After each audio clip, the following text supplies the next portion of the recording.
दशको फैदाबाद जिले की jail Neemka jail से आज एक और खबर आ रही है और उस खबर के अनुसार बताया जा रहा है कि 16/5/2025 से जेल के अंदर बंद सोरन की आज 29/5/2025 को मृत्यु हो गई है बीके अस्पताल में। और यह सूचना परिवारजनों को दी गई जेल स्टाफ के द्वारा कि आपके बेटे की बीके अस्पताल में मृत्यु हो गई है।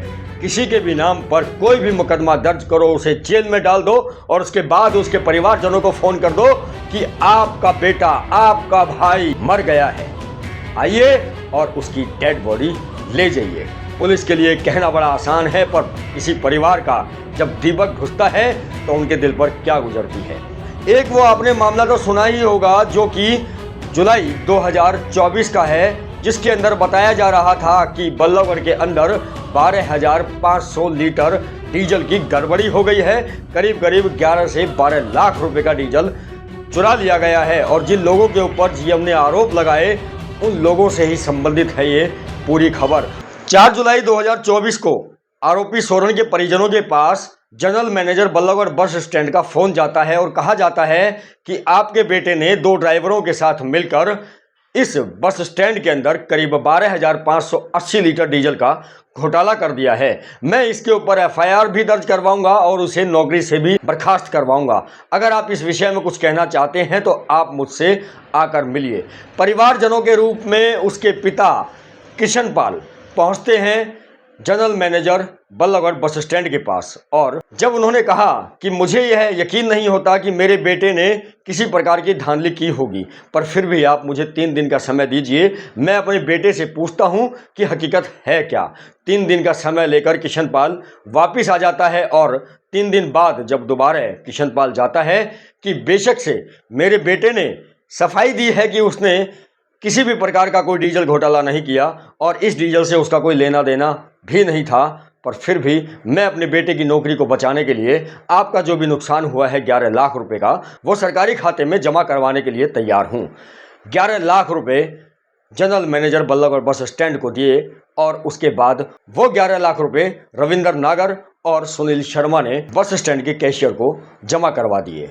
परिजनों ने सोचा कि शायद अब मामला रफा दफा हो चुका है और ना ही कोई एफआईआर दर्ज होगी और ना ही उनके बेटे सोरन को नौकरी से बर्खास्त किया जाएगा, किंतु एफआईआर भी दर्ज हुई और एफआईआर दर्ज होने के बाद अमूमन जो पुलिस काम करती है आरोपियों को बार बार फोन करने का और उनके ऊपर दबाव बनाने का, तो पुलिस ने अपना काम आरंभ किया। पर आरोपी के पिता किशन पाल ने सोचा कि जब मैं 11 लाख रुपए दे ही चुका हूं तो जीएम साहब ने एफआईआर क्यों दर्ज करवाई। उन्होंने दोबारा से जीएम साहब को संपर्क किया तो जीएम साहब ने कहा कि आपका मामला तो अब डीजी हरियाणा ही सुलटा सकते हैं, आप उनसे जाके मिलिए।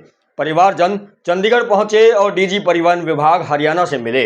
उन्होंने कहा कि आपको कोई दिक्कत है, आपको अपना मामला सुलटाना है, आपका मामला सुलझ जाएगा। आप मेरे वकील भाई विवेक यादव से रेवाड़ी सेक्टर 3 में जाकर मिलिए। परिवारजन वहां भी पहुंचे। विवेक ने रख दी 3.5 लाख रुपए की मांग। दर्शकों, परिवारजन अब ये सोचकर हैरान थे कि 11 लाख रुपए भी दे चुके, अब 3.5 लाख रुपए भी और दें, आखिरकार हम कब तक लुटते रहेंगे। पर फिर एक दिन विवेक का फोन आता है और परिवारजनों को वो कहता है कि मेरी माँ गुड़गांव के एक अस्पताल में भर्ती है इलाज के लिए, मुझे 2.5 लाख रुपयों की अत्यंत आवश्यकता है। आपको अगर अपने बेटे को बचाना है तो आप तुरंत ये 2.5 लाख रुपए गुड़गांव इस अस्पताल में पहुंचाएं। परिवारजन बेचारे अपने आप को बचाने के लिए वो 2.5 लाख रुपए भी वहां विवेक यादव को दे आए। अब 16 मई 2025 को केश राम एक पुलिसकर्मी है, बल्लभगढ़ सिटी थाने के अंदर तैनात है, उसका फोन जाता है और कहता है कि आपके हम केस को रफा दफा कर रहे हैं, आप एक बार थाने आ जाइए। ऐसा ही करके उसने बाकी अन्य 2 आरोपियों को जो ड्राइवर हैं उनको भी फोन करके बुला लिया और उसके बाद उसने भी कहीं ना कहीं उनके ऊपर दबाव बनाया और कहा कि अगर आपको अपना मामला खत्म करवाना है तो आप डीजी हरियाणा से ये लिखवा कर लेके आइए कि वो अब इस दरखास्त पर, इस एफआईआर पर किसी भी प्रकार की कोई कार्रवाई नहीं करवाना चाहते। परिवारजनों से जब मेरी बात हुई तो उन्होंने बताया कि पुलिस का शुरुआत से ही रवैया ये रहा कि कैसे भी करके पुलिस भी उन्हें मुकदमे में बचाने के नाम पर लूट ले। पर क्योंकि परिवारजनों के पास जितना पैसा था उस पैसे को देकर वो पहले ही लुट चुके थे, अब उनके पास पैसा नहीं था। फिर क्या था, पुलिस ने अपना दांव खेला, कानूनी दांव खेला और तीनों लोगों को पहुंचा दिया जेल में 16 मई 2025 को। और 29 मई 2025 यानी कि आज पुलिस का फोन आता है सोरेन के पिता किशन पाल के पास कि आपके बेटे की बीके के अंदर मौत हो गई है। किशन पाल वाकई में स्तब्ध था। पैसे दिए, झूठे आरोप में फंसाया गया उनके बेटे को, पर फिर भी पैसे दिए। उसके बाद डीजी हरियाणा के वकील भाई को भी पैसे दिए। उसके बाद पुलिस ने जैसे जैसे कहा वैसे वैसे पेश भी हुए।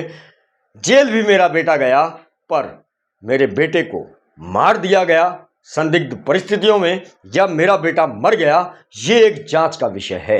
दर्शकों, नीम का जेल की भूमिका वाकई में पिछले 3-4 दिनों से खासा चर्चे में है।